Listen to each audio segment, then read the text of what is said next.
Assalamualaikum warahmatullahi wabarakatuh. Perkenalkan, nama saya Sri Lasmi Batula, kelas Bisnis yang 2, program studi D3 Analis Kesehatan, Fakultas Sains Teknologi dan Ilmu Kesehatan. Baiklah, pada video kali ini saya akan menjelaskan sedikit mengenai lipid, enzim, dan hormon. Nah, langsung saja saya akan menjelaskan mengenai klasifikasi lipid. Klasifikasi lipid terbagi atas 4 bagian, yaitu yang pertama, klasifikasi lipid sederhana. Klasifikasi lipid sederhana merupakan ester gugus asam lemak atau sering disebut juga sebagai gugus asli dengan molekul alkohol glikserol. Lipid sederhana dapat berbentuk monoida atau trigliserol. Yang kedua yaitu lipid kompleks. Lipid kompleks merupakan ester gugus asam lemak dengan molekul alkohol. Lipid kompleks juga berikatan molekul yang lain seperti asam fosfat dan senyawa nitrogen tertentu. Yang ketiga yaitu lipid membran sel. Lipid membran sel terdiri dari 3 kelas lipid, yaitu kelas yang pertama, fosfolipid. Fosfolipid terdiri dari 2 bagian, yaitu kepala dan ekor. Bagian kepala memiliki muatan positif dan negatif, serta bagian ekor tanpa muatan. Bagian kepala karena bermuatan bersifat hidrofolik atau larut dalam air, sedangkan bagian ekor bersifat hidrofobik atau tidak larut dalam air. Kelas kedua yaitu kolesterol. Kolesterol banyak terdapat pada membran sel hewan, sekitar 50% dari molekul lipid. Membran sel tumbuhan dan semua sel bakteri tidak banyak mengandung kolesterol.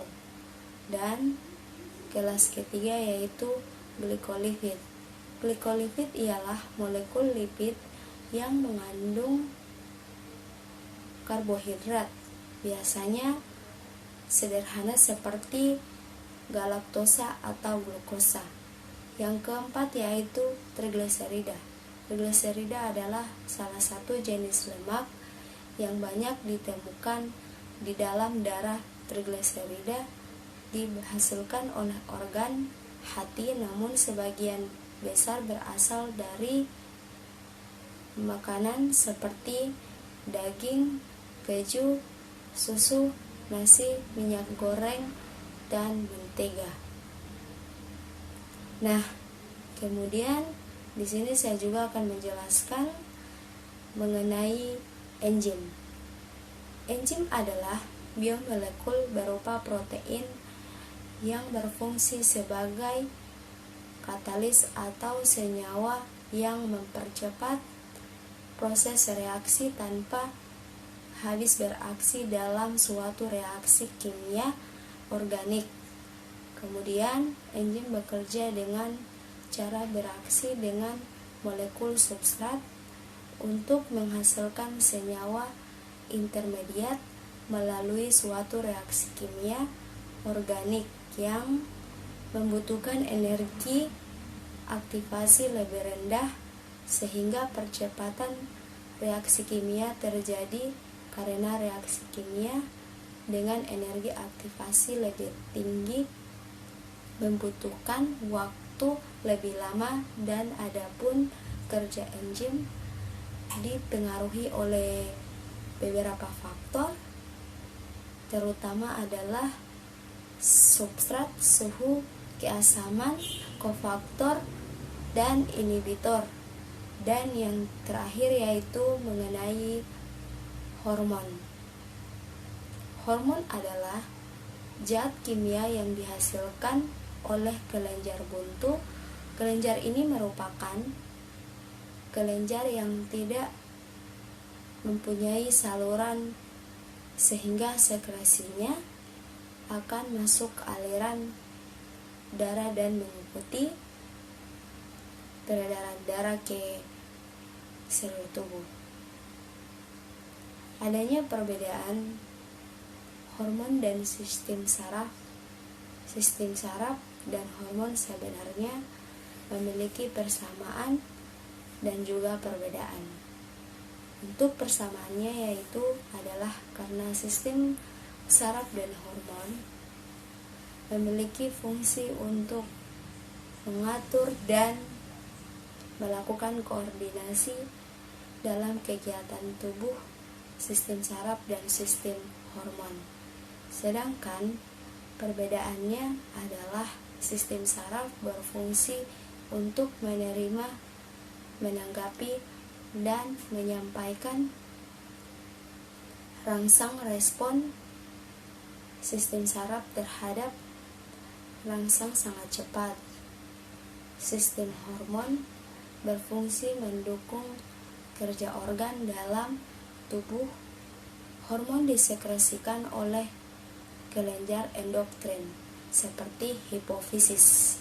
Respon sistem hormon terhadap rangsang sangat lambat, dan klasifikasi hormon berdasarkan senyawa kimia pembentukannya, yaitu yang pertama golongan steroid turunan dari kolesterol, yaitu androgen dan adrenokortikal.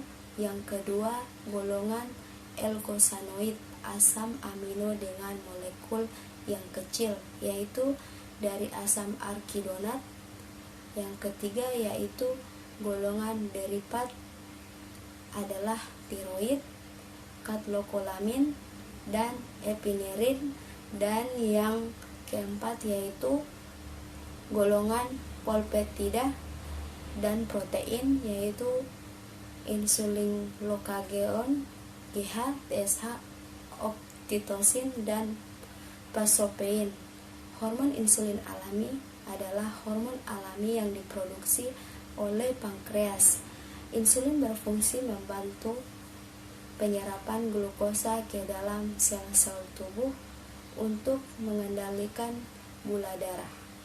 Glukosa sendiri biasanya berasal dari makanan yang mengandung karbohidrat dan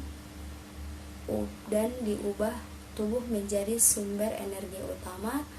Dan adapun fungsi insulin yaitu kadar insulin memerintahkan sel untuk mengambil glukosa seperti kadar insulin normal dari darah memerintahkan sel untuk berada di angka mengambil glukosa dari darah, mengubah 140 mg atau dengan glukagen menjadi glukosa yang dibutuhkan pengambilan darah di pembuluh darah tubuh, menyimpan kelebihan glukosa pena atau lipat siku sebagai lemak. Dan kadar insulin abnormal berada di angka 200 mg atau dengan pengambilan darah di pembuluh darah pena. Baiklah, sekian dan terima kasih.